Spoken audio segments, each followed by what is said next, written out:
Hello, I'm Jonasz Rewiński and this is Military Mind. Armed conflicts, defense and security, land, sea and air. We've got you covered. On the night of the 19th of February, Russian forces attacked Ukraine with 37 strike drones. According to the military, UAV hits were recorded at 4 locations. Now, over the past 24 hours, at least 8 people were wounded in Russian strikes in the Kherson, Donetsk and Zaporizhzhia regions, with 5 in Kherson alone. The city itself and more than 20 settlements across the region came under fire from drones, aircraft and artillery. In the Kharkiv region, Russia damaged a facility in the town of Lozova, which supplies heating to nearly 16,000 recipients. Meanwhile, in Russia, Ukrainian drones attacked an oil depot in Velikie Luki in the Pskov region, where one of the fuel storage tanks actually caught fire. No civilian casualties were reported, and Russian media published footage showing workers from a nearby plant fleeing the area due to the blaze. This is not the first attack on the Velikie Luki oil depot. It was previously targeted in April 2024, when a drone struck the facility's perimeter fence, and debris from another UAV were found on the premises. Now, the governor of the Rewiński region reported that 2 men were wounded in a drone attack, and multiple civilian infrastructure facilities were damaged.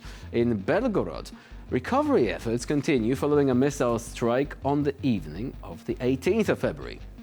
According to regional officials, heat supply has been partially suspended in some residential buildings. Turning to the front line now, and the analytical open-source intelligence project Deep State reports that the Ukrainian Defense Forces pushed back Russian troops near 3 settlements in the Dnipro region, confirming Ukrainian offensive activity in that sector. According to the project's map, the grey zone in those sectors expanded by 2 to 2.5 kilometers. Over the past week, Russian forces captured 30 square kilometers of Ukrainian territory, advancing at an average pace of about 4 square kilometers per day. The week before, the rate had been approximately 9 square kilometers per day. The number of combat engagements also fell by 10% compared to the previous week, averaging 122 clashes per day. Ukrainian Special Operations Forces troops successfully struck a range of Russian military logistical and operational targets in the temporarily occupied territories using FP-2 drones. During the 5-day operation, more than 10 Russian targets were destroyed, including troop concentration areas and ammunition, fuel and lubricant depots. The efforts of the operators continue to degrade the logistics and combat capabilities of the Russian forces in the temporarily occupied parts of Ukraine.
In the Liman sector, Ukrainian fighters from the 53rd Separate Mechanized Brigade continue their systematic efforts to neutralize Russian heavy armored vehicles.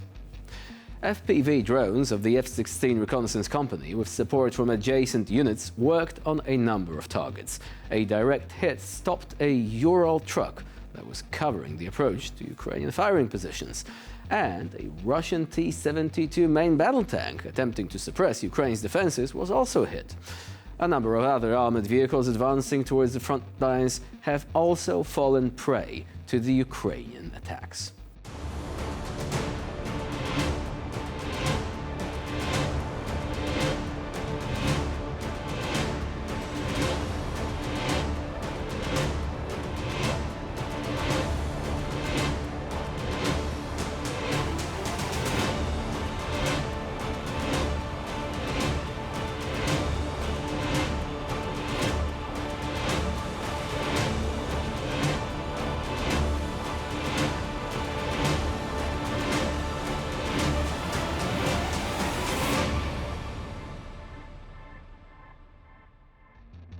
Now, this next video shows the only remaining road into Myrnohrad, now rendered impassable by Russian remote mining and persistent drone strikes, with burned-out Ukrainian vehicles marking the route. What was once a key supply route has become a kill zone, and every movement along it now carries a predictable cost. The front line has shifted towards Rewiński, where enemy forces are already present and active inside the settlement. This shows the difference between whether logistics can survive long enough to sustain the defense or whether it is more likely that the defense will crumble and fall.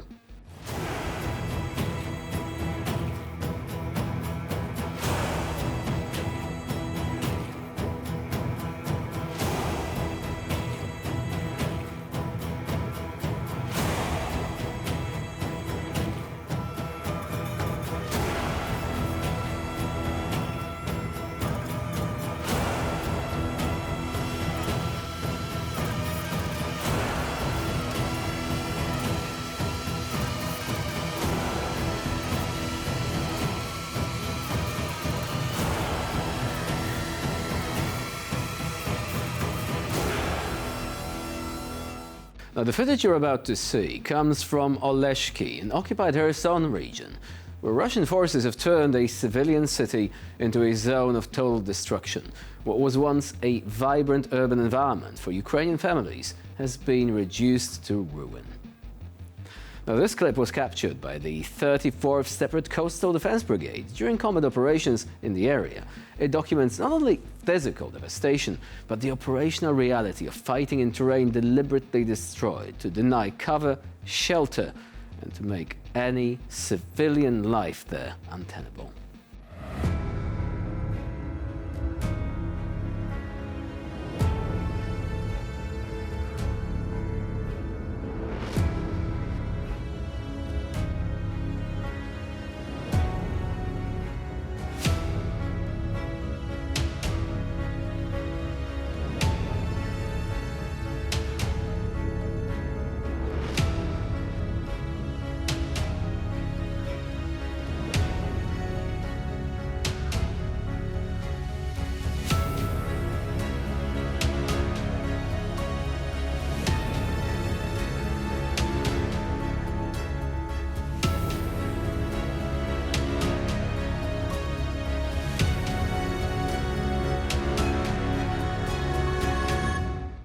Ukrainian strike operations are reportedly reaching into Russia's Kursk region, where Moscow's positions, believed to be secure, are now under direct pressure. This would be a serious operational shift. The rear is no longer a sanctuary for enemy forces, and not even field fortifications can provide security against precision strikes. The attack was carried out by Ukrainian aviation assets operating with Western-supplied munitions, targeting an enemy dugout. This is the stark reality of modern warfare. Concealment and routine do not protect against precision-guided projectiles once the battle space becomes transparent.